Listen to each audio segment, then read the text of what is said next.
On reprend notre cycle de conférences, de rayonnement de l'ASMLH 44, et je suis très content de vous avoir aujourd'hui parmi nous. Alors, par rapport à ce qu'il y avait avant, je veux dire avant le Covid, on a changé l'horaire, puisque l'horaire d'avant n'était pas forcément très pratique, et on s'est dit que pourquoi pas en après-midi, ce serait un horaire qui conviendrait à notre population. Bon, là, vous avez répondu présent, c'est très bien. Donc, on va continuer et la prochaine conférence aura lieu très prochainement, puisque c'est le 19 octobre. Et peut-être que Jean-Claude Empereur, qui est notre délégué au rayonnement de la SMLH 44, va nous dire quelques mots sur le futur conférencier. Merci. Alors, comme vient de vous le dire notre président, la prochaine conférence a lieu le 19 octobre, à 15h également, dans cet amphithéâtre. Comme vous le savez, on a changé les horaires pour multiples raisons. Et le sujet va être l'extrême-orient maritime en tension, par le général Schaeffer, que certains d'entre vous, je pense, ont déjà entendu ici même, il y a 3 ans, parler des tensions en mer de Chine méridionale, et en particulier des tensions entre la Chine et Taïwan. Donc le général Schaeffer va mettre au jour, en quelque sorte, nos connaissances, et il va faire, vous verrez dans le résumé que l'on donnera sur le flyer, il va faire un résumé disant, et il va comparer la tension en mer de Chine méridionale, en Extrême-Orient maritime, à celle qui existe en Ukraine, et va montrer les relations, en quelque sorte, pour jargonner un peu dialectique, qu'il y a entre les deux. Donc c'est un sujet qui va porter à la fois sur la situation de Taïwan, de la Chine et du Pacifique occidental, mais également sur les problèmes en Europe, en montrant les liens qu'il y a entre les uns et les autres. Donc Gérald Schaeffer a fait une conférence il y a 3 ans qui a rencontré un grand succès. C'est aujourd'hui, on considère, un de nos meilleurs spécialistes de ces problèmes. Il est lui-même silisant, il s'exprime en chinois, il lit le chinois, il a été attaché de défense à Pékin et a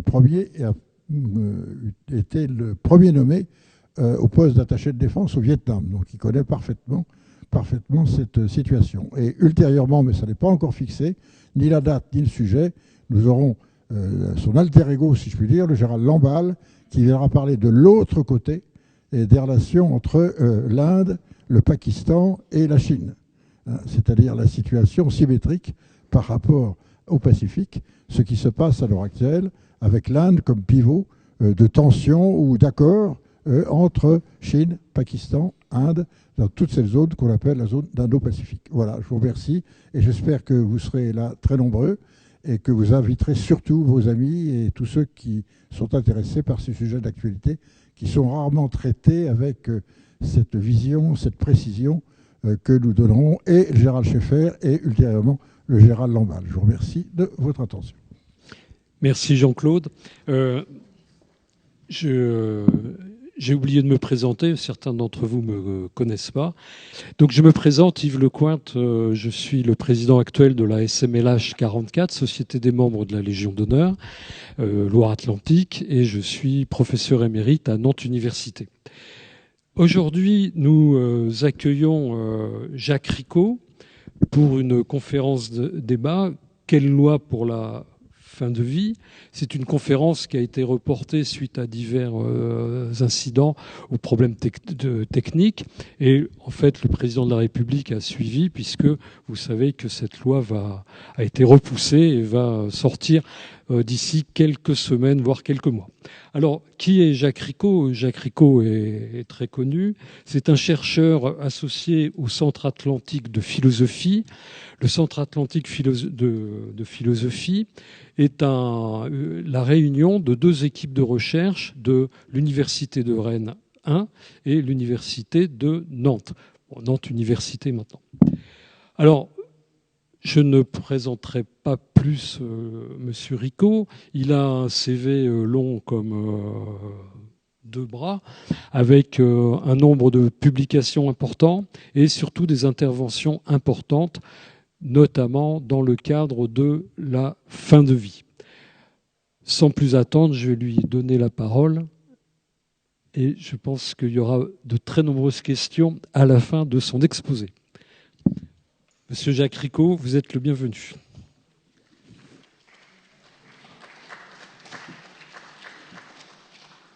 Merci donc de cette présentation, merci de cette invitation, merci Monsieur le Président, et puis merci, j'ose vous appeler ainsi, chers amis, de venir un après-midi ainsi parler d'un sujet qui a priori n'est pas très mobilisateur, hein, puisque la fin de vie, on n'aime pas trop, évidemment, en parler beaucoup.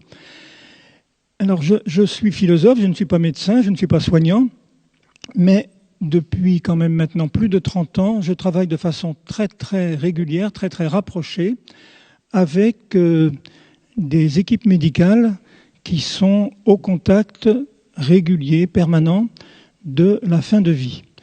Je reste au contact aussi de mouvements de bénévoles d'accompagnement, comme on les appelle, j'en fais moi-même partie.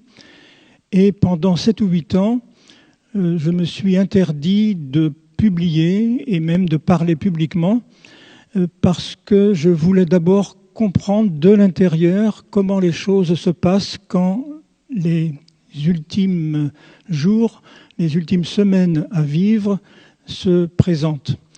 Et donc, il m'est arrivé de revêtir une blouse blanche pour participer à des services de soins palliatifs, entre autres. Et puis, j'ajoute que dans cette ville de Nantes, j'ai été aussi pendant 17 ans membre du comité d'éthique du CHU de Nantes. Je n'ai commencé à publier qu'en l'an 2000 et ça m'a valu immédiatement dans plusieurs milieux médicaux, juridiques aussi, et puis politiques, une sorte de notoriété que je n'avais pas imaginée. Et très vite, j'ai été associé à la préparation des différentes lois qui se sont enchaînées. La première fois, c'était en 2003, pour préparer ce qui est devenu la loi du 22 avril 2005, et puis ensuite pour l'évaluer en 2008, et puis enfin, encore très récemment, puisque en mars dernier, j'ai eu l'honneur citoyen d'être auditionné par l'Assemblée nationale, puis par le Sénat. Donc, en effet, une activité de philosophe citoyen qui, dans un sens, n'avait pas du tout été prévue, évidemment, mais qui, dans un sens, donc, illustre le fait qu'on peut philosopher en étant à la fois à la jonction de la réflexion, naturellement, mais du terrain et aussi de la vie citoyenne. Alors, je vais essayer de condenser mon propos de cet après-midi le mieux possible. Dans un premier temps, je voudrais faire tout simplement un petit rappel de la législation actuelle française. Et puis, dans un deuxième temps, évidemment, nous entrerons dans des considérations qui nous mèneront très, très directement au cœur de l'actualité la plus brûlante. J'annonce tout de suite la couleur. Sur un sujet comme celui-ci, il est difficile de ne pas s'engager personnellement, ce que je ne manquerai pas de faire et vous le découvrirez très vite dans mon propos. Mais d'abord, donc, où en sommes-nous? Quel est le dispositif législatif qui nous régit actuellement? 4 lois, 1999, droit aux soins palliatifs pour tous, soins palliatifs définis d'ailleurs comme des soins globaux donnés à la personne, quelle que soit sa situation et quelle que soit aussi, non seulement sa situation médicale, mais quelle que soit aussi sa situation personnelle. Tout le monde a droit aux soins palliatifs. C'est écrit dans la loi. 1999, 24 ans après, c'est une loi, disons-le franchement, et tout le monde en convient aujourd'hui, qui n'est absolument pas appliquée, puisque au moment où je vous parle, une immense majorité de personnes décèdent sans bénéficier de soins palliatifs, alors qu'ils devraient y avoir accès. Non seulement en France, il y a 21 départements qui, à l'heure actuelle, n'ont pas d'unité spécialisée de soins palliatifs, mais en plus, la culture palliative, la formation palliative, n'existe pas beaucoup dans les différents services où pourtant elle devrait être ici promue à l'évidence. Donc voilà la première loi, c'est une bonne loi, c'est une belle loi, mais elle n'est pas encore appliquée. Deuxième loi, celle du 4 mars 2002, qui commence à parler sérieusement du droit des patients et qui en particulier va innover en disant que la décision médicale qui concerne une personne, qu'il s'agisse d'une personne en fin de vie ou non, mais en fin de vie aussi, la décision donc qui va être prise devra être prise en concertation. L'article phare de cette loi est le suivant, qui est désormais passé dans le Code de la santé publique à l'article 1111-4. Toute personne prend avec le professionnel de santé et compte tenu de ces informations et préconisations, les décisions qui concernent sa santé. Et puis, il y a une deuxième... Alors, oui, c'est important de le dire, parce que on sort ici de l'ancestral paternalisme médical qui prenait des décisions sans nécessairement se concerter avec le patient qui était considéré comme incompétent ou comme étant submergé par les émotions. Donc, il n'avait qu'une chose à faire, c'était prendre confiance dans son soignant. Alors, je disais que la loi du 4 mars 2002, vous m'entendez, monsieur? Je vais vous prendre comme référence et vous allez me dire. Je disais donc que la loi du 4 mars 2002 avait permis la fin du paternalisme médical dans la mesure où, désormais, le patient, quel que soit son état, en fin de vie ou pas en fin de vie au demeurant, doit être associé aux décisions qui le concernent. Toute personne prend avec le professionnel de santé et compte tenu de ces informations et préconisations, les décisions qui concernent sa santé. Et puis, une deuxième chose est intervenue dans cette loi, un deuxième élément, la possibilité pour une personne qui ne serait pas en mesure de s'exprimer, de désigner une personne de confiance qui s'exprimerait à sa place. Et puis arrive la troisième loi, la plus importante des quatre d'ailleurs, celle du 22 avril 2005, celle dont je vous disais tout à l'heure que j'avais eu la possibilité de m'exprimer en étant auditionné déjà à l'époque. C'est la loi qu'on appelle aujourd'hui loi Leonetti. Alors cette loi a innové sur plusieurs aspects. Premièrement, elle a interdit l'acharnement thérapeutique, ce qu'on appelle désormais l'obstination déraisonnable. Deuxièmement, elle a dit de la façon la plus claire que le soulagement de la souffrance pour un malade incurable et en phase terminale était prioritaire par rapport à la prolongation de sa vie.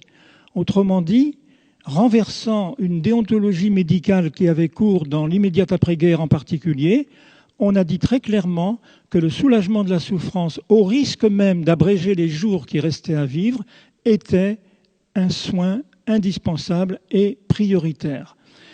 Et puis cette loi a ajouté qu'un patient pouvait refuser tout traitement. Il a le droit de refuser des examens diagnostiques et, a fortiori, il a le droit de refuser des traitements. La loi précédente avait bien dit qu'il pouvait refuser un traitement, mais c'était ambigu. Et là, on a dit clairement, c'est tous les traitements qui peuvent être refusés. Bon, je ne rentre pas dans les détails. On a encore ajouté dans cette loi que s'il n'y avait pas de personne de confiance, on pouvait aussi, et c'était une invention de cette loi du 22 avril 2005, rédiger des directives anticipées qui permettent à quelqu'un de s'exprimer alors qu'il est encore conscient, pour le cas où il ne serait plus conscient si telle ou telle situation thérapeutique ou non thérapeutique venait à se présenter, si telle évolution de sa pathologie venait à se présenter. Voilà, si vous voulez, très rapidement le dispositif. Alors, il a été complété par la loi du 2 février 2016, appelée loi Claes-Leonetti, qui va innover sur deux plans, mais qui sont à mes yeux pas si décisifs que ça. D'une part, on va dire que les directives anticipées ont un statut contraignant, alors qu'avant il fallait simplement en tenir compte, et on a ajouté que, et c'est cela qui a été le plus médiatisé, on a ajouté que tout patient en fin de vie pouvait avoir le droit de mourir dans son sommeil s'il était victime de souffrances dites réfractaires. C'est ce qu'on appelle la sédation profonde et continue, maintenue jusqu'au décès. Voilà, si vous voulez, le dispositif législatif tel qu'il existe en ce moment et tel qu'il convient, quand on interroge le corps médical, tel qu'il convient à l'immense majorité des soignants, du moins ceux qui ont affaire à la fin de la vie. Je reviendrai sur cette question parce que le corps médical français est, comme l'opinion d'ailleurs, divisé sur l'évolution législative qu'il conviendrait d'attendre. Alors voilà la première cartographie faite.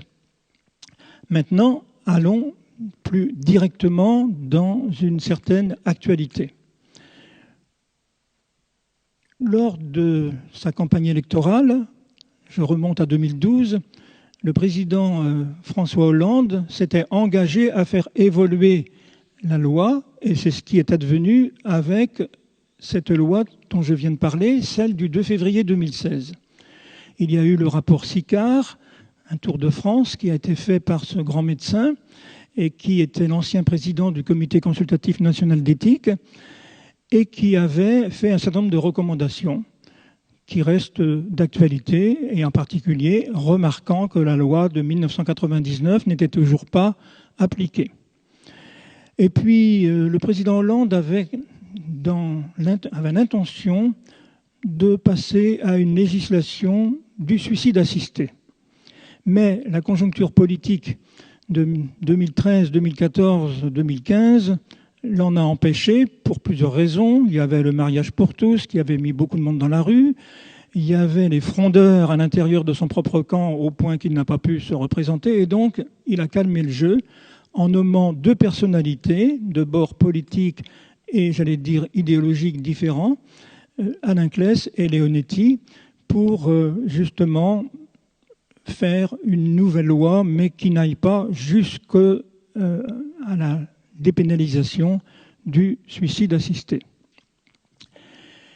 Et donc nous en étions là. En 2017, le candidat Macron n'a pas du tout évoqué cette question. Alors pour quelle raison ? Alors que c'était dans l'actualité du mandat précédent, si on peut dire.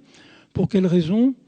Parce que sans doute, c'est moi qui fais cette hypothèse, il ne lui paraissait pas utile de modifier l'état actuel de la législation qui donnait satisfaction, au moins sur le terrain, aux équipes médicales, mais aussi et surtout aux personnes qui arrivaient en fin de vie, malgré un fort courant médiatique et idéologique demandant qu'on dépénalise et l'euthanasie et le suicide assisté.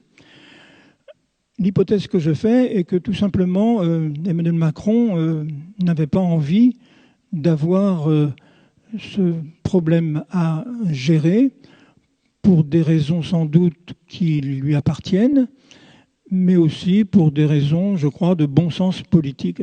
Mais à la fin de son premier mandat, à la fin de son premier quinquennat, et de façon complètement inattendue, surprenante pour tout le monde, pour le président Macron, aussi bien que pour les journalistes, aussi bien que pour les soignants, dans une niche parlementaire, le député Olivier Falorni a déposé une proposition de loi légalisant l'euthanasie. Une niche parlementaire, ça ne permet pas réellement un vrai débat, ça dure quelques heures et au bout d'un moment, ça s'arrête. Alors évidemment, les quelques opposants, immédiatement, ont su déposer un certain nombre d'amendements pour empêcher que cette loi ne soit votée. Et donc, elle n'a pas été votée. Mais on a compris dès ce moment-là qu'une grande majorité des parlementaires de tous bords, mais surtout du groupe majoritaire, c'est-à-dire de la Macronie, était favorable. Donc, le candidat Macron, en 2022, ne pouvait pas ne pas mettre cette question à l'ordre du jour, ce qu'il a fait en déclenchant la Convention citoyenne, dont je ne prendrai pas trop le temps de parler ici, parce que je veux rester dans des limites raisonnables dans cette intervention liminaire, avant l'échange que nous aurons tout à l'heure, mais dont je dirais tout de même que la question qui a été posée au conventionnel était assez étonnante.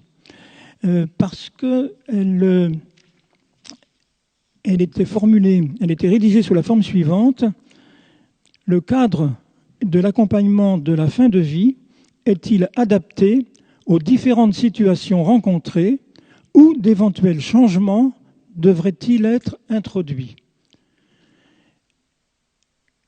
Je crois qu'il ne faut pas discuter le tirage au sort des citoyens. Ils étaient représentatifs clairement de la France. J'en ai rencontré un hier par le hasard de mes déplacements. Nous en avons parlé beaucoup. Et Par contre, la question avait de quoi surprendre. Je la relis. Le cadre de l'accompagnement de la fin de vie est-il adapté aux différentes situations rencontrées ou d'éventuels changements devraient-ils être introduits? Eh bien, moi qui ai un peu enseigné la philosophie politique, j'ai toujours appris à mes étudiants que la loi était générale. C'est ce qu'apprennent d'ailleurs les juristes aussi quand ils commencent leurs études. La loi, elle est générale. Donc, aucune loi ne répond à toutes les situations singulières que la vie présente. C'est un truisme, c'est une telle évidence que je n'ai même pas compris qu'on ne la relève pas dès le départ. Ce dont je me suis ouvert, évidemment, à chacune des auditions auxquelles j'étais convié. Pourquoi? Parce que là, on confond le juridique et le judiciaire.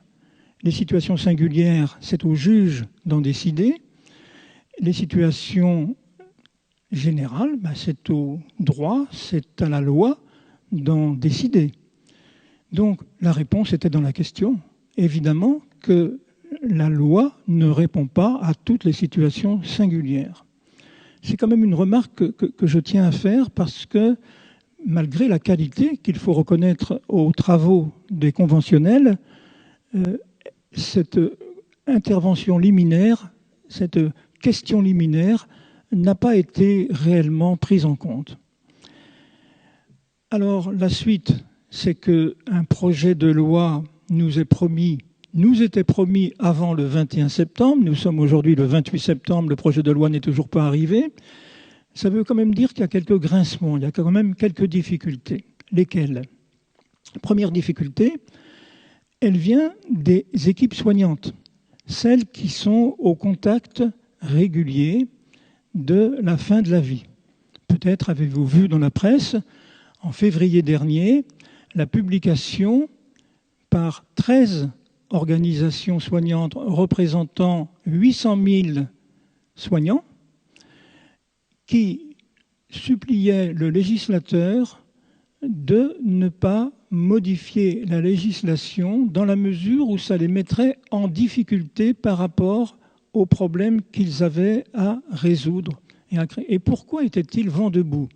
C'était donc pas une question idéologique, c'était pas une question religieuse, comme on l'a fait croire un peu trop, c'était une question tout simplement de définition même de ce qu'est le soin, de ce qu'est la relation de soin. Pourquoi? Parce que lorsque un patient arrive en fin de vie, sa première demande, c'est « je ne veux pas souffrir, je veux qu'on me laisse aller paisiblement ». Et donc, pour certains d'entre eux, s'en aller paisiblement, ça veut dire il vaut mieux me faire mourir que de me laisser souffrir. Et on le comprend fort bien, et j'ajouterais même, on approuve ce genre de raisonnement. Et c'est là qu'une donnée que les soignants connaissent mieux que l'ensemble de la population doit être présentée ici de la façon la plus claire, la plus objective possible. Vous prenez n'importe quel sondage IFOP, depuis des années et des années, vous avez toujours la même réponse.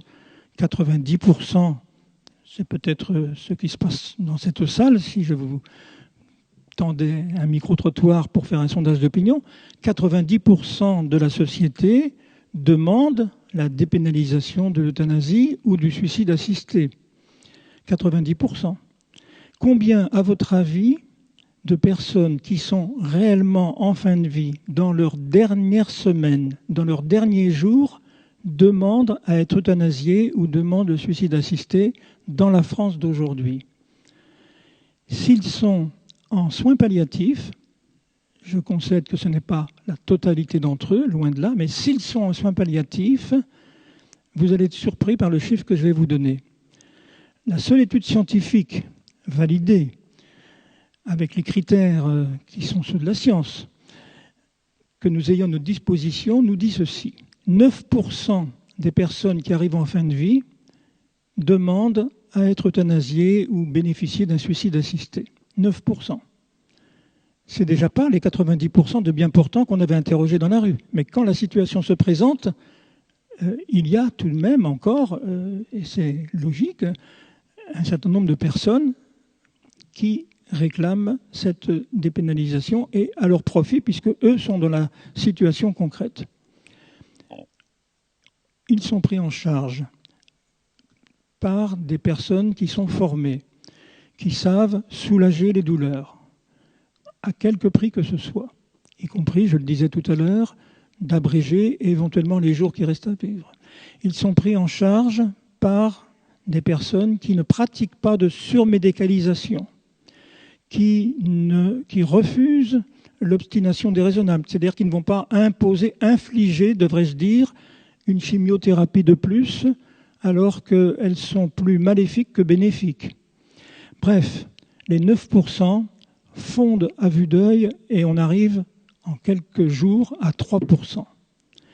Et à la fin de la fin, les 3% sont 0,3%.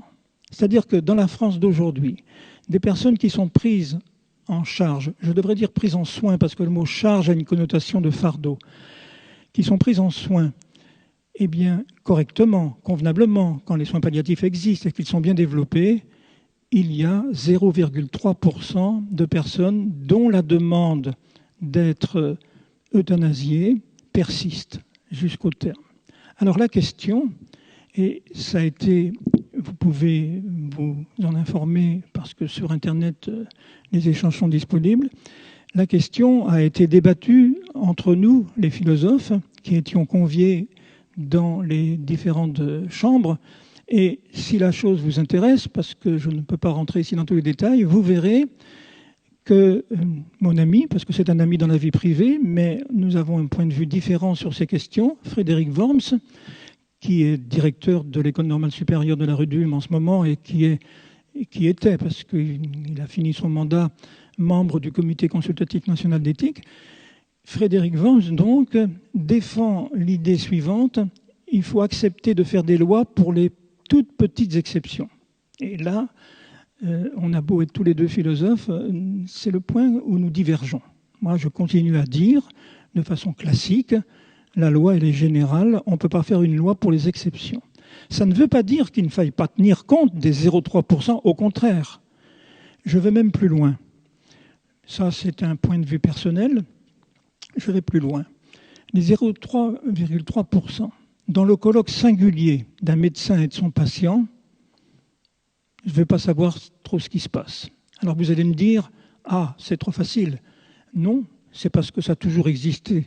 Dans le colloque singulier d'un médecin et de son patient, il peut y avoir peut-être des décisions qui sont prises et qui ne sont pas conformes à la loi générale et qui relèvent, le cas échéant, en effet, du jugement singulier et peut-être, pourquoi pas, du jugement du juge qui devra apprécier la situation. Et quand ces situations existent, d'ailleurs, la clémence du judiciaire est toujours là.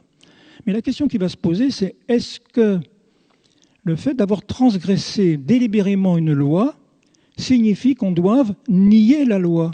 C'est comme si vous me disiez, l'autre jour, avec ma voiture, j'étais derrière un tracteur qui n'en finissait pas de monter la côte, il y avait une ligne blanche et il était à 10 à l'heure et nous avions le droit de rouler à 80 et vous avez franchi la ligne jaune. Manque de chance, un gendarme était au bout et vous coince. Est-ce que vous allez vous défendre en disant il faut changer la loi, il faut supprimer la ligne blanche? Non, vous assumez votre geste transgressif. Si le gendarme, si ça va jusqu'au tribunal et le juge disent que vous avez eu tort, eh ben vous payez votre transgression. Mais visiblement, dans la situation que je décris, ça n'ira pas bien loin. Donc, oui, une loi peut être transgressée. Ça vaut pour toutes les lois d'ailleurs. Ça ne veut pas dire que les lois doivent être changées. C'est le point de ma différence d'appréciation avec mon ami Frédéric Worms. Et pour quelle raison, à titre personnel, je défends l'idée que la loi est générale et que les situations singulières peuvent permettre exceptionnellement de les transgresser? Eh bien parce que je suis ici fidèle à un des enseignements d'un de mes anciens maîtres en philosophie. Je parle d'un temps que beaucoup d'entre vous connaissent peut-être ici, puisque je vois quelques cheveux blancs, mais que tout le monde n'a pas connu. C'est le philosophe Georges Canguilhem, le meilleur spécialiste que nous ayons eu au XXe siècle de la santé. Il était médecin en même temps que philosophe. Et dans un propos qu'il avait tenu et que j'ai retrouvé, il avait dit « Ces affaires singulières, ultimes, il vaut mieux pas s'en mêler. Il vaut mieux pas que le législateur s'en mêle. » Et il avait été jusqu'à dire « En ces matières, il est nocif, je reprends son adjectif, il est nocif de légiférer. » Donc voilà le point d'appréciation qui fait que nous pouvons, entre philosophes ou entre personnes de bonne foi et de bonne volonté, un petit peu diverger. Mais ça peut nous emmener en effet assez loin. Alors pourquoi est-ce que je m'engage ici, et je reprends les propos que je tiens régulièrement, y compris et surtout devant le législateur, pourquoi est-ce que je veux faire attention ? Eh bien parce que tout simplement, je suis instruit par les expériences étrangères. Je connais bien la Suisse, où je me suis rendu plusieurs fois. Je connais assez bien la Belgique, où des soignants belges m'ont demandé, qui ne pratiquent pas l'euthanasie, m'ont demandé de préfacer leur ouvrage. Je connais bien le Canada, où je suis allé vraiment aussi assez fréquemment. Bref, je suis inquiet de voir que dans ces pays, une loi au départ très restrictive a toujours et sans exception produit des élargissements qui n'étaient pas programmés au départ. Alors peut-être convient-il d'abord de faire ici une mise au point, j'allais dire une cartographie de la situation mondiale. À peu près nulle part en Afrique, à peu près nulle part en Asie, c'est le propre des démocraties occidentales, j'allais dire aussi des pays riches, on ne se penche avec une telle intensité sur les questions de fin de vie. Au moment où je vous parle, voici les pays qui ont légalisé l'euthanasie. C'est-à-dire, il faut quand même définir les mots, le fait qu'un tiers mette fin au jour d'une autre personne pour abréger des souffrances considérées comme insupportables.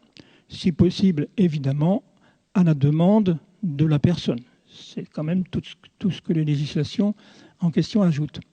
Il y a d'une part le Benelux, Belgique, Hollande, Pays-Bas, 2001 pour la Hollande, 2002 pour la Belgique, 2009 pour le Luxembourg. Et depuis, un seul pays en Espagne, en Europe leur a emboîté le pas, c'est l'Espagne, très récemment. Outre-Atlantique, 2 pays, le Canada surtout, et puis d'une façon un peu plus compliquée parce qu'il ne s'agit pas d'une législation à proprement parler, mais d'une décision de la Cour constitutionnelle, la Colombie. De l'autre côté du globe, l'Australie et la Nouvelle-Zélande. Et c'est la totalité. Ça représente donc à peu près 4 à 5%, 3-4% de la population mondiale.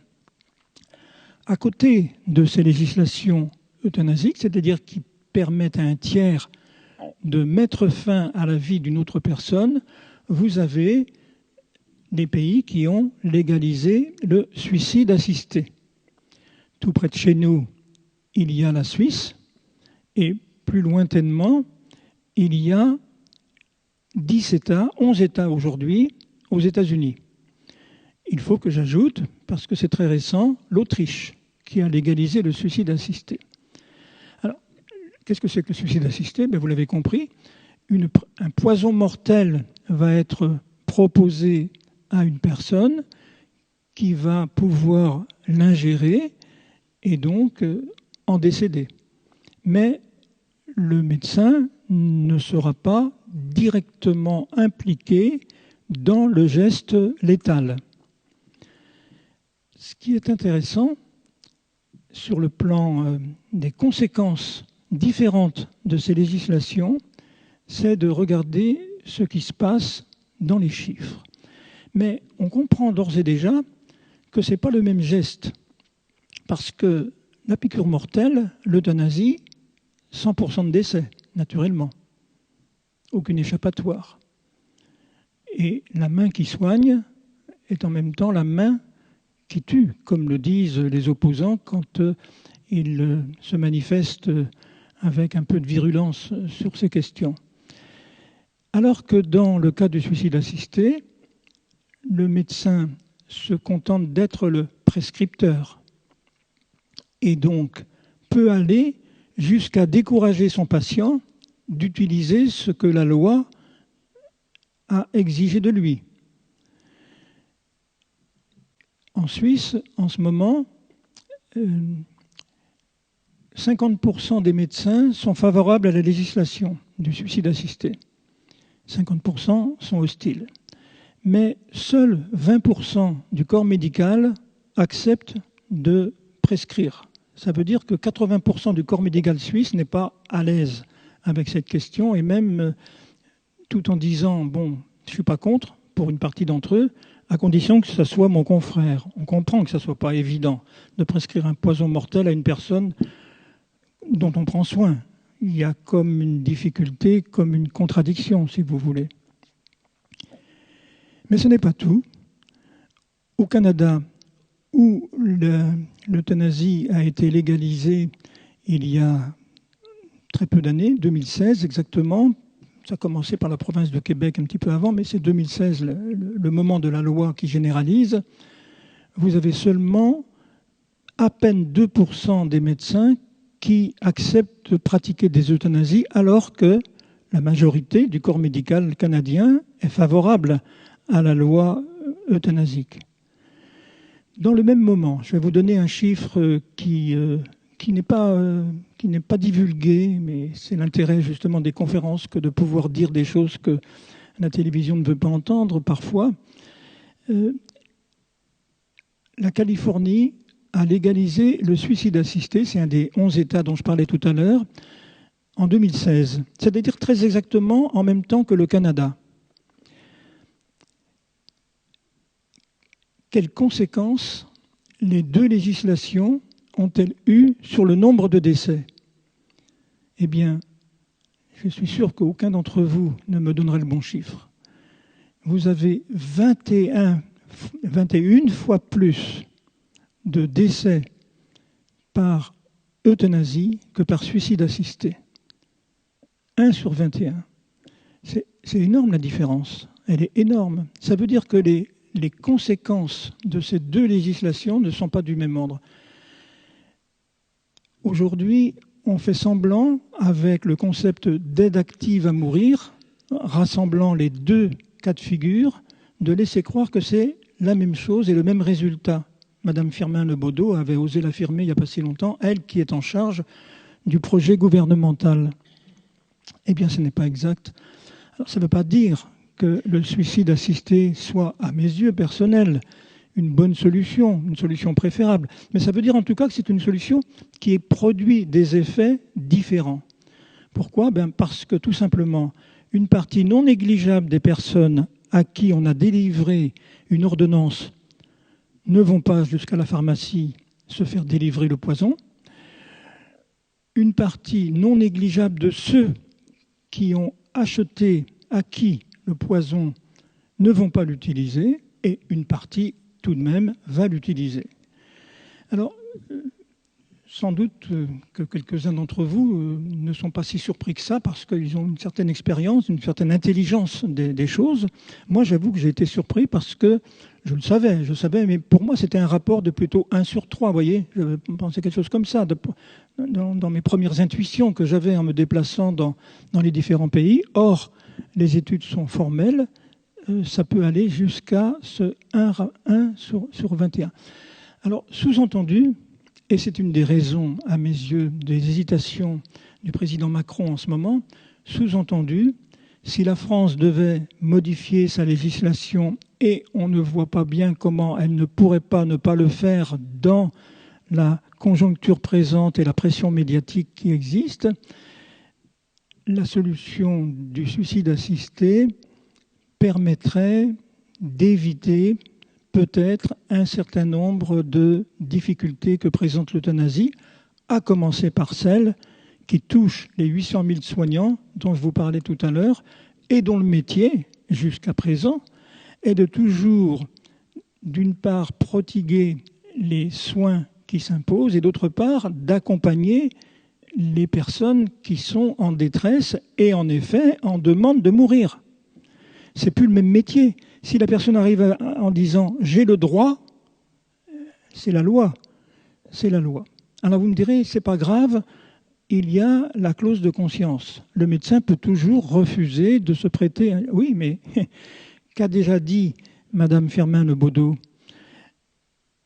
Le médecin qui, d'entrée de jeu, dit « je ferai valoir mon objection de conscience », doit le faire savoir à son patient qui, du même coup, doit être orienté vers un autre soignant, éventuellement euthanasieur. Donc, il y a là une difficulté que je ne peux pas ne pas soulever. Alors, je vous avais prévenu, c'est un sujet sur lequel il est difficile de ne pas s'engager. C'est ce que je suis en train de faire, comme vous le voyez, à la manière que j'ai de vous présenter un petit peu les choses. Mais il me semble que tout ça doit être dit. Alors, je rentre maintenant dans des détails encore un peu plus compliqués. Toujours dans ce souci de ne pas confondre suicide assisté et euthanasie.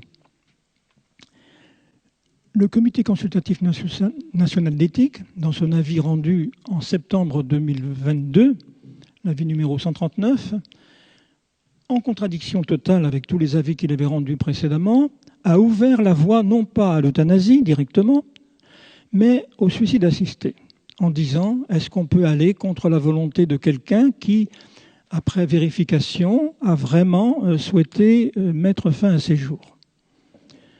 Pose des problèmes, évidemment, parce que comment articuler une campagne de prévention du suicide et en même temps une campagne pour dire « vous avez le droit de vous suicider à telle et telle condition ». Bon, mais laissons cela de côté.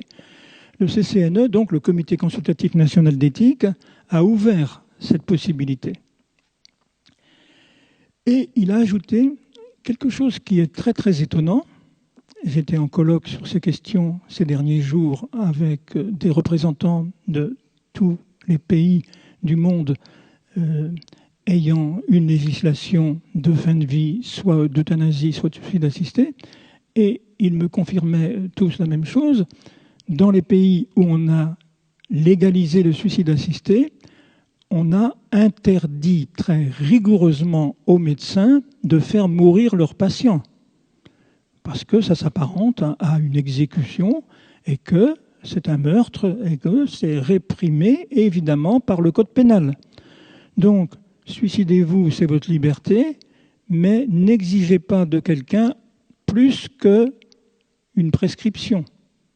Telle est la philosophie de ces pays qui ont dépénalisé le suicide assisté. Je pense à celui qui est le plus connu et le plus ancien d'ailleurs, c'est 1997, l'Oregon, pour lequel on dispose de beaucoup de données. Dans ces pays-là, qu'est-ce qui compte? Qu'est-ce qui prévaut? On va reconnaître ici la mentalité états-unienne, très différente à bien des égards de la mentalité européenne. Je parle ici plutôt de la philosophie anglo-saxonne et de la philosophie continentale. Quelle est la différence? Nous autres, Européens et Français en particulier, quand nous avons un problème, nous nous tournons vers l'État. C'est à l'État de répondre à nos problèmes. Et donc c'est à l'État de nous fournir les médecins qui vont mettre fin à nos jours si nous l'exigeons.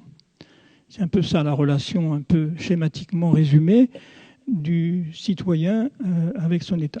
Aux États-Unis, pas du tout, c'est le contraire. Je ne veux pas que l'État se mêle en quoi que ce soit de mes affaires. C'est moi qui décide si je veux une bonne mutuelle ou si je veux investir mon argent dans ma voiture. Ça ne regarde pas l'État. Et donc la sécurité sociale n'est pas facile à faire entrer dans les mœurs américaines, comme chacun sait. Donc aux États-Unis, le suicide assisté, c'est pas du tout donc autre chose qu'une liberté individuelle face à un État qui n'a pas à se mêler de mes choix personnels. Chez nous, la revendication de ce qu'on appelle l'aide active à mourir, c'est le contraire. C'est l'État qui me doit, à condition de vérifier un certain nombre de critères d'éligibilité, qui me doit de poser les gestes que moi, citoyen de base, j'exige, y compris donc contre ceux qui voudraient m'en empêcher. L'État est là pour assumer mes désirs. Je le dis d'une façon évidemment un peu simplifiée, mais c'est ça, la différence de mentalité. Donc, aussi bien en Suisse qu'aux États-Unis, je répète, l'euthanasie est rigoureusement prohibée, et si d'aventure un médecin allait même jusqu'à porter à la bouche d'un malade la poison mortelle que ce malade, parce qu'il était par exemple paralysé, ne pourrait pas ingérer lui-même, ce médecin serait condamné.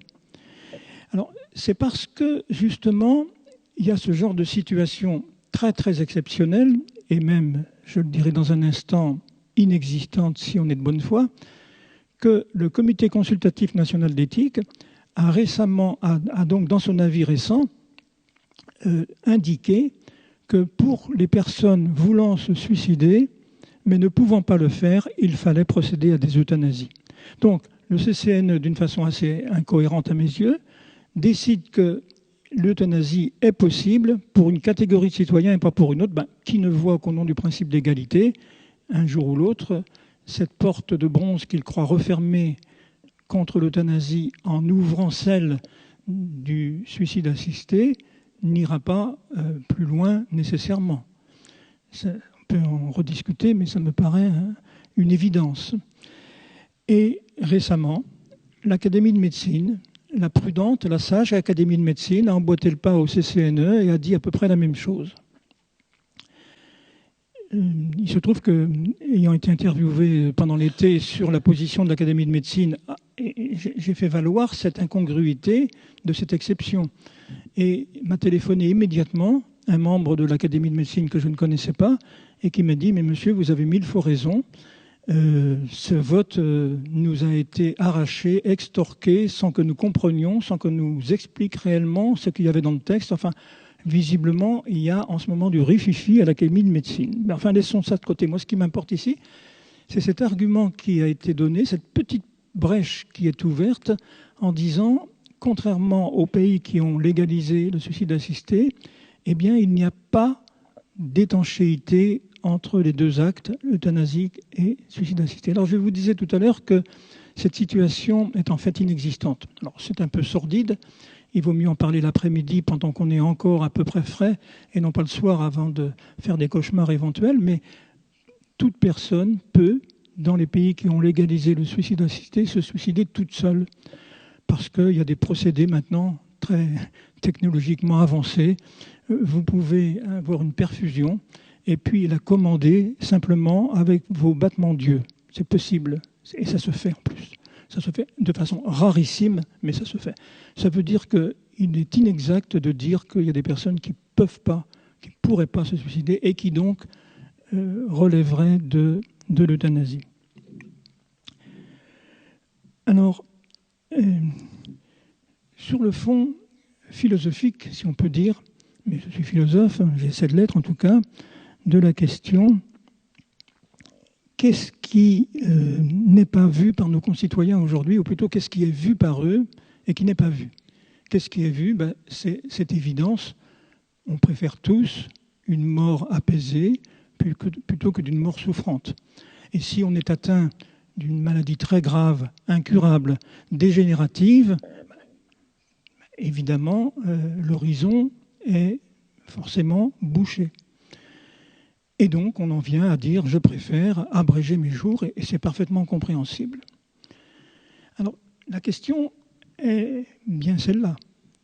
Encore, pour ceux qui ont regardé la télévision, je n'en étais pas parce que je donnais une conférence à ce moment-là l'autre jour. Je crois savoir qu'on a fait un vibrant plaidoyer pour que les personnes atteintes de SLA, la sclérose latérale amyotrophique, dite maladie de Charcot, puissent bénéficier, c'est toujours l'exemple qu'on donne au demeurant, bénéficier d'une euthanasie ou d'un suicide assisté, tellement c'est en effet des situations difficiles, délicates, douloureuses.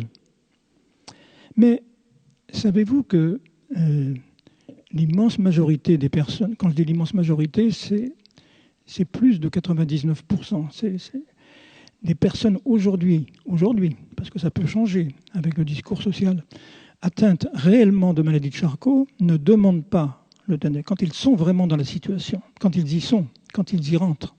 Sauf les cas qui déclarent à l'avance, de façon médiatique, moi, j'irai en Belgique. Et qui sont à ce moment-là, prisonnières de la décision publique, médiatique qu'elles ont prise. C'est comme si elles donnaient un sens à leur vie en existant d'une façon intense à la fin, en disant « je vais en finir et vous allez le savoir, c'est moi qui vais programmer, etc. » Mais, comme le disait le responsable du service de soins palliatifs de Bordeaux il n'y a pas si longtemps, sur 360 dossiers, j'en ai un seul dont de maladie de Charcot. J'en ai un seul qui a persisté jusqu'au bout dans sa demande. Mais si autour de lui, les proches, si autour de lui, la société, par ses discours médiatiques, par sa loi, lui dit « mais vous avez le droit », évidemment, il y a un effet de contagion qui ne peut pas ne pas se produire. Au colloque auquel j'assistais encore, où je participais aussi ces derniers jours, un médecin nous a très bien décrit, un médecin qui est en même temps psychologue, nous a très bien décrit cet effet mimétique qui existe dès lors qu'on fait savoir qu'il y a une façon normale, normalisée, a-t-on envie de dire, banalisée presque, de finir ses jours. Donc, immédiatement, évidemment, la demande explose. C'est-à-dire qu'on croit répondre à quelques demandes très spécifiques, très précises, très limitées, très délimitées, et en réalité, on crée une offre. C'est ça qui n'est pas aperçu. On croit répondre à une demande, et en fait, on crée une offre, on crée un appel. Exactement. C'est ce qui se passe. Moi, j'ai assisté à ça, j'ai vu ça dans les hôpitaux, un malade parfaitement pris en charge, très très bien. Il savait ses jours comptés, il savait. Mais il ne demandait rien de plus que les soins de confort qui lui étaient prodigués, et qui lui étaient prodigués d'ailleurs avec compétence, dévouement et on ose dire amour. Il voit à la télévision une personne qui dit « moi, je ne veux pas finir ma vie comme un légume », etc., enfin qui utilise toute cette terminologie. Et aussitôt après, cette personne très apaisée, très calme, demande l'euthanasie. C'est-à-dire que c'est le discours médiatique qui, très directement, entré dans sa chambre par la télévision, lui a fait modifier la réception qui, jusqu'à présent, était apaisée des soins qu'on lui prodiguait. Et ça rend évidemment le travail des soignants plus difficile. C'est ça qu'ils comprennent très bien, eux, qui sont au contact quotidien de la chose. Alors je disais, le philosophe là-dedans, qu'est-ce qu'il peut dire ? Il peut dire qu'on est dans une situation, dans une époque compassionnelle.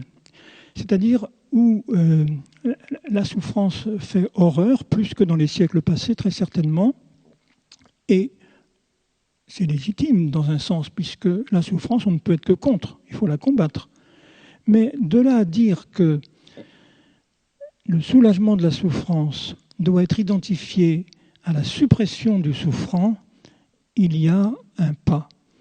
Ayant eu à débattre de ces questions avec un parlementaire qui n'est plus au Parlement, mais qui a très sérieusement contribué à la mentalité actuelle de la Macronie, Jean-Louis Touraine, il me disait, mais c'est la même chose, soulager le souffrant et supprimer le souffrant. Mais non, monsieur, ce n'est pas la même chose, Et c'est là-dessus qu'il y a des enjeux que le philosophe ne peut pas laisser de côté, me semble-t-il. Alors, d'où me vient cette hantise, enfin cette crainte de confondre le soulagement de la souffrance et peut-être de certaines lectures. Figurez-vous que je suis tombé sur un texte que j'aime à citer. Je ne crois pas l'avoir fait devant les parlementaires, je ne me souviens plus. Mais c'est un texte de 1938, un texte prémonitoire de Georges Bernanos. Dans son livre antifranquiste, lui qui n'était pas prédisposé à être antifranquiste, il venait de l'Action française, Georges Bernanos, en 1938, a écrit une phrase que je ne peux pas ne pas vous citer, une phrase prémonitoire. Il avait tout compris de l'époque dans laquelle nous entrons. Il y aurait tant à dire de la pitié étant un synonyme de compassion dans son vocabulaire ici. Les esprits délicats jugent volontiers de la profondeur de ce sentiment aux convulsions qu'il provoque chez certains apitoyés, c'est-à-dire certaines personnes qui se laissent prendre par la pitié. Je saute un passage, mais ces convulsions confondraient aisément dans la même horreur la souffrance et le souffrant. Confondre dans la même horreur la souffrance et le souffrant. Nous en sommes là. Nous croyons que nous sommes en train de soulager la souffrance et en fait nous sommes en train d'être horrifiés par le souffrant, dont nous oublions peut-être qu'il est l'un des nôtres, qu'il partage notre commune humanité. Et Bernanos poursuit. Certaines contradictions de l'histoire moderne, et nous ne sommes qu'en 1938, se sont éclairées à mes yeux dès que j'ai bien voulu tenir compte d'un fait qui d'ailleurs crève les yeux. L'homme de ce temps a le cœur dur et la tripe sensible. A le cœur dur et la tripe sensible. C'est-à-dire qu'il se laisse émouvoir sans réfléchir aux conséquences des législations qu'il veut mettre en œuvre, sans réfléchir aux conséquences des manières de dire publiquement qu'il n'y a plus de solution pour accompagner les fins de vie autre que la suppression de ces vies. Et donc l'homme de ce temps a le cœur dur et la tripe sensible, comme après le déluge, la terre appartiendra peut-être demain aux monstres mous. Cœur dur, tripe sensible, je trouve que c'est un mot très très fort. J'ai écrit un petit ouvrage il y a déjà quelques années, une dizaine d'années, que j'avais intitulé « Du bon usage de la compassion » parce que je tiens qu'une compassion qui n'est pas éclairée est pire que l'indifférence. Vous connaissez peut-être la fable de La Fontaine, l'ours et l'amateur de jardin, l'ours qui veut complaire au jardinier, qui fait la sieste et qui est embarrassé par une mouche qui vient encombrer son visage, et l'ours, plein de bonne volonté, plein de compassion, veut tuer la mouche pour permettre au jardinier de bien dormir. Il prend le pavé, le lance sur la mouche et écrase évidemment le visage de l'autre. Autrement dit, une compassion qui n'est pas réfléchie, c'est tout simplement la morale de La Fontaine, peut engendrer des catastrophes. Et c'est peut-être ça qui est en train de se jouer aujourd'hui. Peut-être qu'à force de dire il y a des vies qui ne valent plus d'être vécues, vous avez bien raison, monsieur et madame, dans la situation où vous êtes, de vous en aller, et nous allons vous y aider, il est bien possible que ce discours soit un discours de tripe sensible, émotionnel, mais que ce soit un discours de cœur dur. Et précisément, les personnes qui ont choisi le métier du soin sont des personnes qui, tout en gardant leur distance, n'entrant pas dans une fusion spéculaire avec leurs patients, sont des personnes qui sont au plus près de ce que je viens d'appeler tout de suite la commune humanité, et qui donc n'ont pas le cœur dur, ni la tripe sensible, ni l'un ni l'autre, mais qui sont à cette juste distance qui est de dire « toi, tu comptes encore pour moi et je sais ce que je peux faire pour faire en sorte que tu ne souffres pas, ou du moins que tu souffres de façon tolérable, supportable ». C'est ça qui est en jeu. Et puis, la deuxième raison, je vais m'arrêter là parce que je voudrais vraiment que nous ayons le temps d'échanger un peu avec les autres. La deuxième raison qui fait que je suis assez attentif à toutes ces questions et réticent au processus qui est en train de s'enclencher, c'est tout simplement que, j'abats un peu mes cartes, philosophiquement, je me suis dans la trace de Paul Ricoeur. Je ne sais pas si ce nom vous dit quelque chose. Paul Ricoeur est un des 3 ou 4 meilleurs philosophes de la deuxième moitié du XXe siècle en France. Et j'ai eu le bonheur non seulement de le lire, de travailler dans sa trace, mais aussi de dialoguer avec lui, et à titre personnel et privé. Et il est mort il y a 20 ans. Et surtout de l'entendre parler de la question de la fin de vie. Et j'ai envie de vous livrer une formule qu'il a prononcée en ma présence et qu'il a ensuite mise par écrit. S'il faut avouer que les pratiques clandestines d'euthanasie active sont inéradicables, c'est-à-dire il y aura toujours des transgressions. S'il faut avouer que les pratiques clandestines d'euthanasie active sont inéradicables, et si l'éthique de détresse est confrontée à des situations où le choix n'est pas entre le bien et le mal, mais entre le mal et le pire, alors même, le législateur ne saurait donner sa caution. Le législateur ne saurait donner sa caution. C'est-à-dire qu'il avait vraiment conscience, lui dont le fils s'était suicidé, il savait de quoi peut-être il parlait aussi en même temps, il avait vraiment conscience qu'une loi modèle les esprits. La loi est expressive. Je me souviens très bien de la déposition de Robert Badinter, notre garde des Sceaux, qui a, comme vous le savez, aboli la peine de mort. Il a été auditionné dans la même session que moi, en 2008, pour évaluer, déjà à l'époque, pour évaluer le dispositif législatif en vigueur. Et il a déclaré ceci.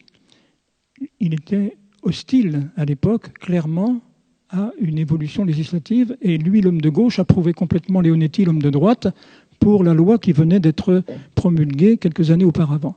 Il a déclaré « La loi n'est pas simplement répressive, elle est expressive. Elle est expressive des valeurs d'une société. » Et donc c'est en ce sens que les enjeux aujourd'hui sont considérables et c'est la raison pour laquelle, malgré mon âge qui avance, j'ai tendance à considérer qu'il y a des enjeux tellement importants qu'il ne faut pas que je me dérobe au débat public, même si, je le sais, sociétalement, je suis plutôt minoritaire, mais j'assume, et j'assumerai très volontiers d'être minoritaire également dans cette Assemblée au moment où nous allons pouvoir enclencher quelques échanges.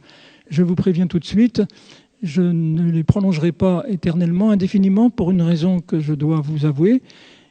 Va avoir lieu très vite après cette séance un hommage à Filippo Zodi Borgo, vous savez, le héros du film Intouchable, qui venait se faire soigner à Nantes, qui est décédé en juin dernier, qui était un de mes amis très chers, à bien des égards, qui avait d'ailleurs accepté de préfacer mon livre sur Penser la fin de vie. Et donc nous allons lui rendre un hommage tout à l'heure, et je ne voudrais pas être absent de cet hommage. C'est la raison pour laquelle vous ne m'en voudrez pas si je ne prolonge pas indéfiniment les conversations privées que nous pourrions avoir. Mais pour l'instant, place aux échanges. Je vous remercie en tout cas de votre attention.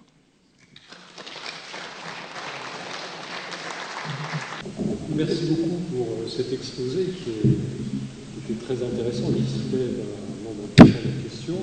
Et vous avez eu l'honnêteté de le partager en deux, si je puis dire, puisqu'il y a une partie qui est complètement factuelle, puis à un moment, vous avez dit ne pas m'engager. Vous avez fait part de cet engagement, et pour moi, c'est très clair, et je vous remercie de cette honnêteté intellectuelle. Je veux simplement faire état d'une expérience personnelle. J'ai perdu la maison il y a quelques années de la maladie de Charcot. En fin de vie, il a subi des assauts, c'est le seul terme qui convient du corps médical, pour une euthanasie.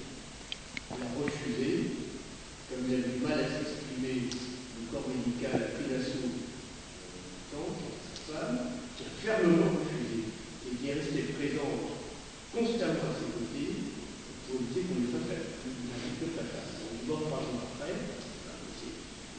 Là, il a subi vraiment, j'ai même été témoin, des assauts du corps médical. Mais dans quel pays ? En France, à La Roche-sur-Yon. Le corps médical, me dites-vous, a fait assaut pour euthanasier un patient. Exactement. Et ça n'est pas allé au tribunal.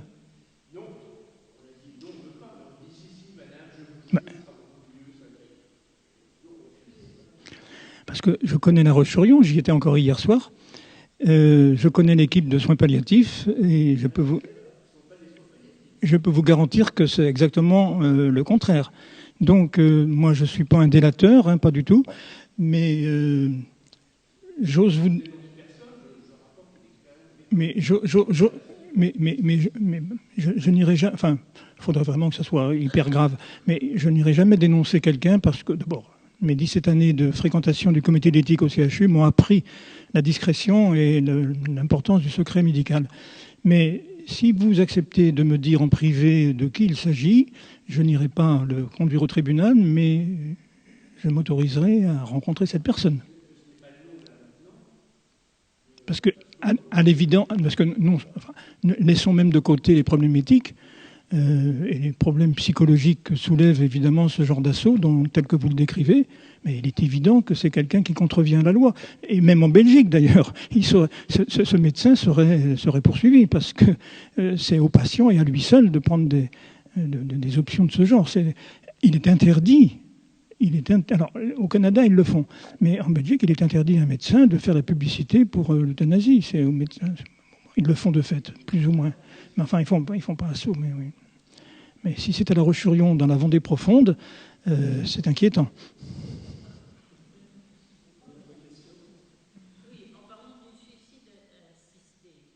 Prenez le micro, madame, parce que vous serez enregistré et donc vous allez passer à la postérité. Oui. En parlant du suicide assisté, dans quelle mesure le médecin peut refuser, parce qu'il doit analyser l'état du patient, parce que sinon c'est un peu facile. Je dis, voilà, je suis très malade, je souffre, j'ai ceci, j'ai cela, et le médecin délivre le poison. Pour le délivrer, il est quand même tenu à certains critères. On ne peut pas, comme ça, décider de donner un médicament.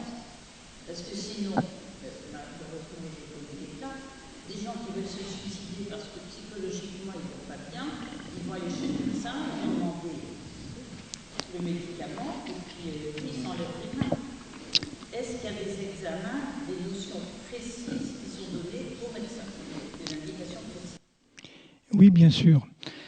Je dis bien sûr, et en même temps, je vais vous inquiéter autant que je vais vous rassurer. Oui, bien sûr, par exemple, dans les États américains, il y a un certain nombre de critères à respecter pour avoir droit, entre guillemets, à la prescription du poison mortel. Et si le médecin a des doutes sur les capacités cognitives de son patient, il est obligatoire qu'il envoie ce patient devant un psychiatre, par exemple. Il y a d'autres critères. Il y en a un qui est toujours un peu curieux, c'est le médecin doit dire « mon patient n'en a pas pour plus de 6 mois à vivre ». Ça, c'est un critère très très subjectif et qui, dans la réalité, 6 mois plus un jour, vous êtes hors la loi, 6 mois moins un jour. Enfin bon, bref. Il y a des personnes à qui on a des poisons mortels parce qu'ils avaient 6 mois à vivre et 3 ans après, ils étaient toujours là. Enfin, ça, c'est un critère. En tout cas, il est donné. Et surtout, évidemment, vous vous en doutiez, on doit vérifier que la demande est constante, réitérée, devant témoin éventuellement, devant un deuxième médecin, etc. Voilà, c'est ça le critère essentiel. Et avec celui que je viens de donner, la fin de vie. Mais vous ne croyez pas si bien dire. Pourquoi? Parce que, d'une part, la Convention citoyenne, pour une minorité, mais une minorité très agissante, quelque chose comme 20%, a considéré que ce n'était pas aux médecins ou à quelque commission que ce soit de décider des critères, c'est à moi, citoyen libre et autonome, de dire quand je veux m'en aller. Des citoyens l'ont dit. Alors, ils ont été mis en minorité par 80% des autres qui étaient pourtant favorables globalement à une modification législative. Mais ils l'ont dit et ils l'ont pensé. Mais vous ne croyez pas si bien dire d'autre part parce que en Suisse, c'est différent des États-Unis où le processus reste médical. En Suisse, le médecin se borne à vérifier que la personne avait toute sa lucidité au moment où il a demandé le poison mortel. Et ce sont des associations non médicales, des associations citoyennes. Il y en a une dizaine. Les deux plus connues sont Dignitas et Exit. Exit, bon, bref, c'est le nom de l'association, Exit. Voilà. Oui, voilà, c'est écrit par ici la sortie. Qui se charge d'accompagner la personne qui va prendre le poison mortel. Donc ça se passe en privé. Ça se passe en privé. Alors quand je disais qu'il y avait... Alors quels sont les critères en Suisse? Mais pour 30% des personnes, ce n'est pas un critère de fin de vie. Ils n'ont pas la législation américaine. Et donc le critère de « j'ai fini ma vie est accomplie » en est un. On a eu en France très récemment un cas très médiatisé, Jacqueline Genkel, cherchez sur Internet, vous trouverez plein de choses. Elle a dit à l'âge de 75 ans, ça y est, j'ai vécu ce que j'avais à vivre, j'en ai assez, je suis en bonne santé, mais je ne trouve plus vraiment d'homme pour faire l'amour, alors c'est plus aussi intéressant qu'autrefois. Enfin, elle a dit, je cite littéralement ses propos. Donc elle a dit, je veux pouvoir m'en aller. Et elle a mis un peu mal à l'aise, mais enfin, elle était membre d'une association française très militante et elle était un des porte-drapeaux de cette association en même temps.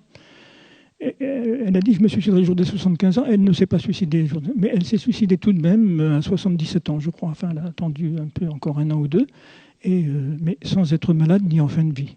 Voilà. C'est un cas. Et donc le critère qui qui en Belgique et en Hollande, pour l'instant, n'est pas assumé par la législation, il y a tout de même des propositions de loi qui vont en ce sens. Ma vie est accomplie. Alors, qui va décider de l'âge où une vie est accomplie? Ce sera un critère. Mais c'est évidemment, inéluctablement, la pente où l'on va. Toutes les législations, sans aucune exception, toutes les législations pro-euthanasiques, sans aucune exception, ont mis des garde-fous très importants dès le départ. Du genre du projet qui est en train de s'esquisser en ce moment, d'après les renseignements que j'ai dans le cabinet de Mme Firmin Lebaudot, du genre ce ne sera pas pour les mineurs, interdit aux mineurs, ce ne sera pas pour les malades psychiatriques, ce ne sera pas pour autre chose que des fins de vie imminentes. Dans aucun de ces pays, ces garde-fous qui avaient été mis dès le départ sont restés. Au Canada, ils ont mis simplement 5 ans à les faire sauter, tous les verrous. En Belgique, ils mettent un peu plus de temps, mais ils y vont. Il y a en ce moment plusieurs propositions de loi, comme en Hollande, qui vont dans l'élargissement.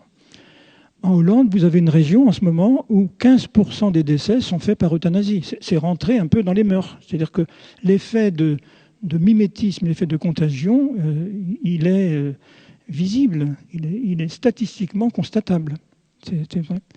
Donc, en effet, vous avez raison. Dans un premier temps, vous avez des critères, et dans un deuxième temps, les critères sont de plus en plus lâches. La Belgique permet à des enfants mineurs, le cas de demander l'euthanasie. Il faut quand même que les parents soient d'accord. Mais un enfant de 9 ans a demandé l'euthanasie en Belgique, elle a obtenu, avec l'accord des parents. Donc, en Hollande, il faut avoir 12 ans. Mais en Belgique, il n'y a plus de critères d'âge. Voilà. Bon, en France, on nous dit que ce sera 18 ans. On verra. Les malades mentaux, c'est le même problème. Il y en a un qui a eu droit en Belgique à l'euthanasie parce qu'il ne supportait pas la vie en prison. Alors finalement, il y a quand même eu un tollé auprès de l'association des psychiatres et on lui a trouvé un établissement adapté à sa situation, mais de l'autre côté de la frontière, c'est-à-dire en Hollande. On a plusieurs cas en Belgique, par exemple 2 frères jumeaux, quadragénaires ou presque quinquagénaires, atteints d'infirmités, il est vrai, assez lourdes. Hein. Ils étaient aveugles, ils étaient en train de devenir sourds, ils ont obtenu l'euthanasie. Ils n'étaient pas en fin de vie, bien entendu. Oui. Ou très récemment, cette jeune fille de 23 ans qui n'a pas supporté psychiquement de se trouver là au mauvais moment lors des attentats de Bruxelles, des attentats islamistes, des attentats terroristes de l'époque, et qui souffrait de troubles liés exclusivement à cette situation, a obtenu l'euthanasie parce que les psychiatres, paraît-il, n'arrivaient pas à se débrouiller de ces situations. Donc les critères qui sont toujours au départ très restrictifs, par définition, s'étendent. C'est là que mon ami, puisque ça reste un ami dans la vie privée, bien sûr, Frédéric Worst me paraît tout de même naïf, aveugle, quand il me dit « mais t'inquiète pas, on va réussir, nous en France, on a des valeurs que les autres n'ont pas, et on sera capable de tenir nos premiers critères d'éligibilité à l'euthanasie. » Voilà. Oui, prenez le micro si vous voulez.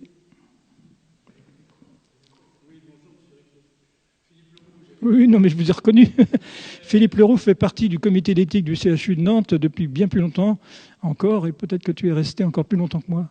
Mais relatif à une pratique gérontologique, quelles sont vos réflexions et quel est le poids actuel de l'environnement vis-à-vis de certaines maladies chroniques? Alors, je m'explique que si on pense à la maladie d'Alzheimer, qui touche quand même beaucoup de personnes âgées, qui fait que dans un certain nombre de cas, il faut plus être complètement lucide, est-ce qu'on ne risque pas d'avoir une pression sociétale, ça peut être les familles, ça peut être le reste de la société, sur des gens qui sont souvent perçus comme finalement inutiles à la société?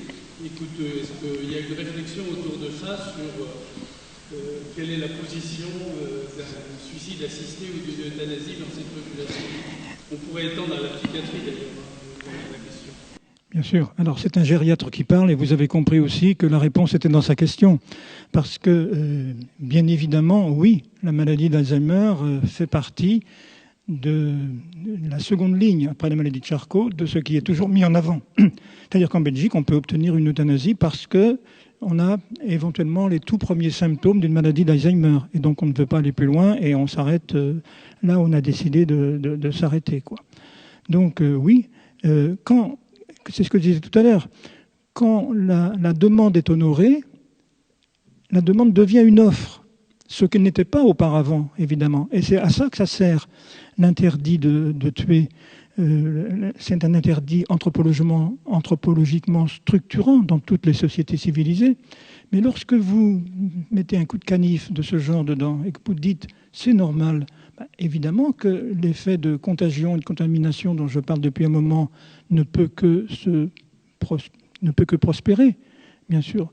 Donc oui, la mentalité s'installe.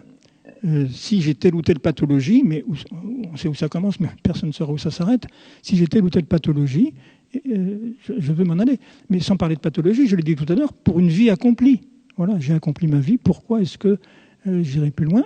Alors, attention, je ne suis pas un moraliste au sens où je fais la morale. Je trouve que les personnes qui veulent se suicider, qui se suicident, en général, elles sont solitaires, et ne préviennent pas vraiment beaucoup à l'avance. Mais c'est un acte où je me tais.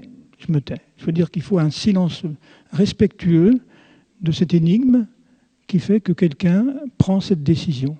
C'est ce que j'appellerais, au sens juridique plutôt qu'au sens philosophique, une liberté. C'est-à-dire que ce n'est pas réprimé par la loi de se suicider. Ça l'était jusqu'à 1791, mais ça ne l'est plus depuis la Révolution française. Donc le suicide, sur le suicide, le droit s'abstient. Et j'ai envie de dire la morale aussi. Qu'est-ce que vous voulez dire à un suicidaire ou qu'est-ce que vous voulez dire d'un suicidé? Qui êtes-vous pour en juger?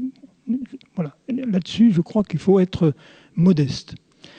Mais c'est tout autre chose de dire que le suicide passe d'une liberté à un droit. C'est ce que j'ai essayé de dire, par exemple, au Sénat avec mon voisin et collègue en philosophie, Comte Sponville, qui lui affirme haut et fort, mais c'est un droit de l'homme. Mais quand je lui demande la définition d'un droit de l'homme, vous regarderez la vidéo, il s'embrouille, il s'en mêle complètement les pinceaux sur le droit opposable, sur le droit A, le droit de, enfin bref, il y a une bouillie intellectuelle qui ne permet pas de légitimer le suicide comme un droit. Jamais Badinter ou jamais les grands juristes ne vous diront sous cette forme-là que c'est un droit. Ils disent simplement sur le suicide, le droit s'abstient. Mais si ça devient un droit, c'est qu'il y a un devoir en face aussi. C'est ce qu'il ne faut pas oublier.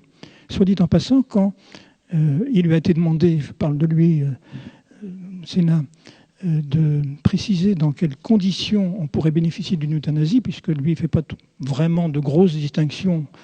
Après, il a été obligé de la faire, mais enfin, de grosses distinctions entre le suicide assisté et l'euthanasie. Les critères d'éligibilité sont le grand âge.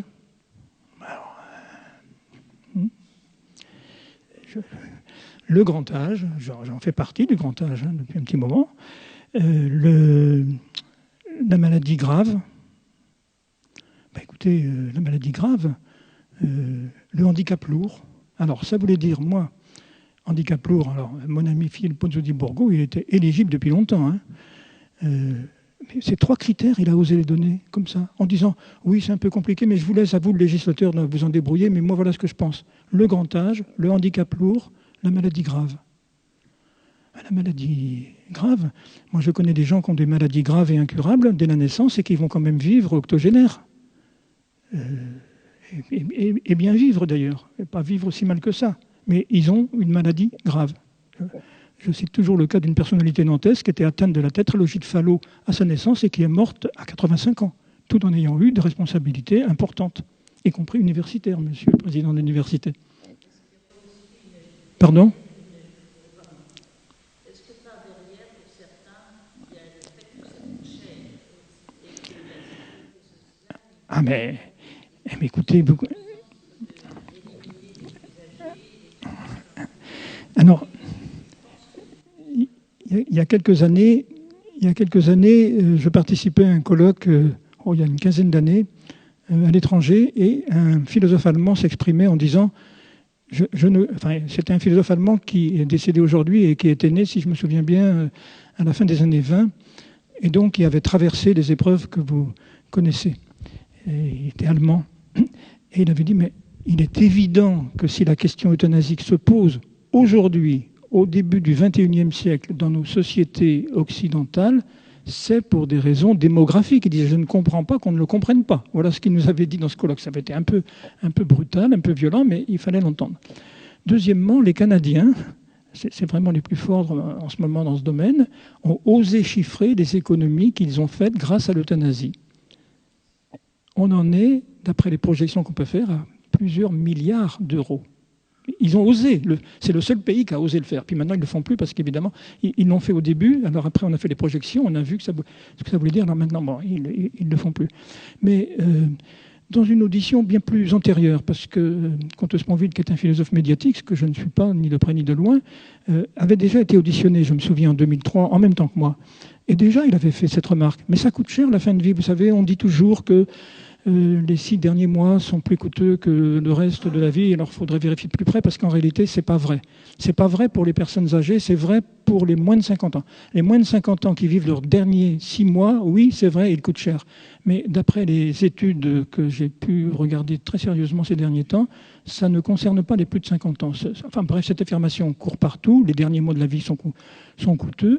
Donc, nous sommes altruistes quand nous nous en allons. Et donc, mais chacun fait ce qu'il veut, comme on dit. Sauf que chacun fait ce qu'il veut, mais vous êtes des égoïstes puisque vous restez et vous êtes un fardeau pour la société. Donc en effet, ce discours est en train de s'insinuer. Clairement. Et donc, Comte Sponville avait osé faire remarquer qu'en effet, c'était coûteux. Et moi, je lui avais dit, je lui avais dit, hors séance, je me souviens, je lui avais dit, mais ce qui est coûteux aujourd'hui, c'est l'obstination déraisonnable. C'est-à-dire le fait, à cause de la tarification à l'activité, qui est la règle de nos hôpitaux, c'est-à-dire que plus vos actes médicaux sont lourds, bien plus ils rapportent à l'hôpital. Alors que les soins palliatifs, ça ne rapporte pas grand-chose, évidemment. La gériatrie, ça ne rapporte pas grand-chose non plus. Mais par contre, la cancérologie, ça rapporte. Donc, on va faire de l'obstination déraisonnable. Je croyais qu'on en avait fini avec les 3e, 4e, 5e lignes de chimiothérapie.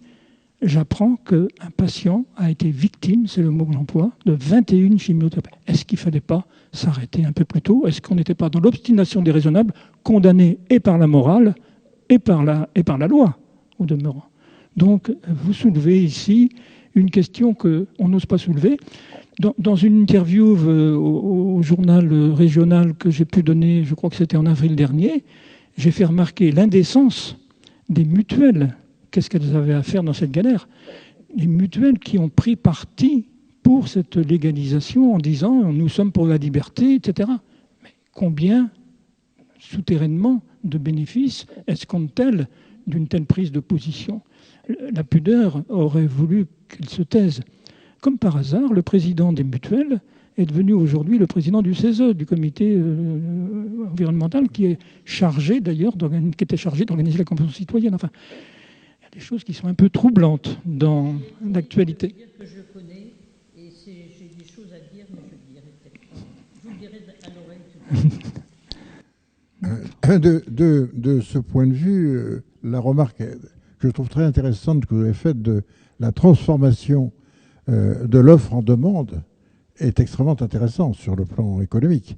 C'est la base de cette migration vers le problème économique général. Ce que vous avez évoqué comme transformation d'une offre en demande est à la base même du raisonnement économique qu'on vient d'évoquer. Personne ne le dira évidemment frontalement. Mais,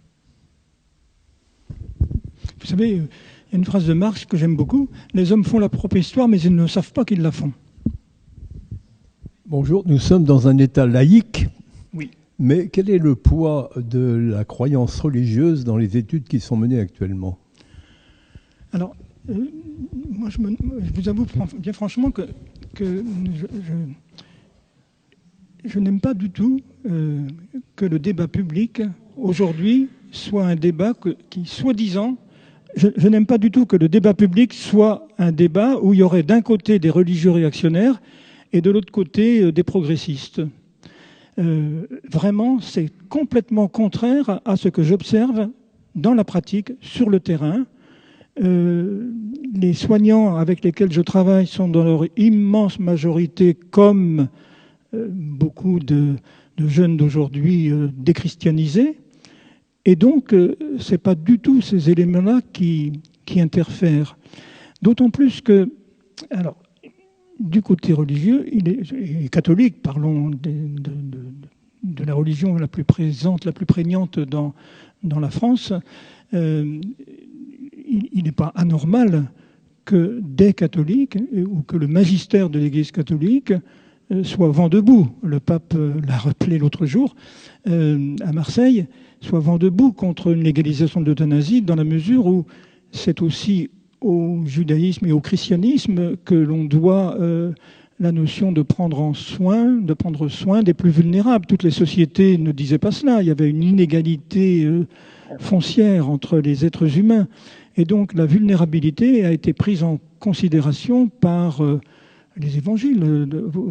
Le Christ passe son temps, regardez l'évangile de Luc, à soigner les malades, à guérir, etc. Et d'ailleurs, il dit jamais, il faut souffrir, c'est mieux. Non, donc, quand on dit le religieux est en retard, alors moi je l'ai fait observer à Raphaël Enthoven, qui était aussi en face de moi à l'Assemblée nationale, parce que alors lui, c'était tout ce qui arrive, c'est la faute du christianisme. Il est grand temps d'effacer tout ça pour en revenir au paganisme de la Grèce antique. Alors, les paterfamilias qui jetaient les bébés parce qu'ils étaient mal formés. Bon, ben moi je veux bien tout ça, mais je lui fais remarquer une chose très simple, très très simple, c'est que nous avons attendu la loi de 2005 pour interdire l'obstination déraisonnable. Nous avons attendu la loi de 2005 pour demander à ce que le soulagement de la douleur, au risque d'abréger les jours, soit conforme à l'éthique médicale. Eh bien, savez-vous quand est-ce que l'Église catholique a dit la même chose? Elle l'a dit dès le XVIe siècle. Elle l'a répété en 1957 par la voix d'un pape qui n'était pas particulièrement laxiste en matière de morale, le pape Pie XII.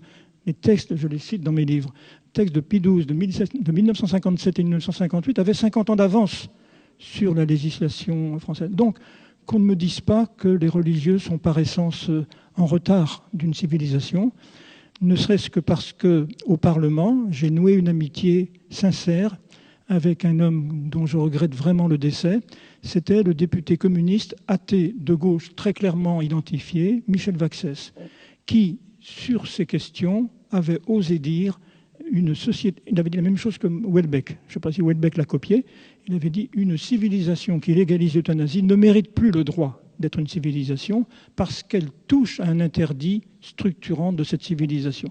Donc, il est vrai que c'est un peu fatigant. C'est pas du tout, évidemment, le sens de la question qui a été faite, de l'interpellation, mais c'est un peu fatigant, en tout cas, d'entendre partout dire oh ben s'il n'y avait pas les religieux, il y a longtemps qu'on aurait une législation à la hauteur de nos espérances. Mais en effet, les religieux sont peut-être là aussi pour nous rappeler qu'il y a des exigences d'humanité qui doivent être respectées, au même titre que d'autres le font.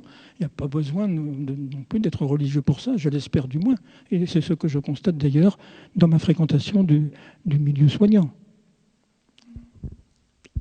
Oui, et l'islam, la position de l'islam vis-à-vis de l'euthanasie. L'islam, c'est clair, on n'a pas le droit de... Alors là, c'est clair et net.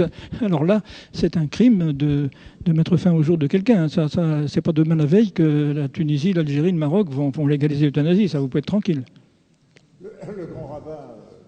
Alors le plus virulent, c'est le grand rabbin Orsia. Il a dit trois choses. Rupture, anthropologique, majeure. Trois mots pour qualifier.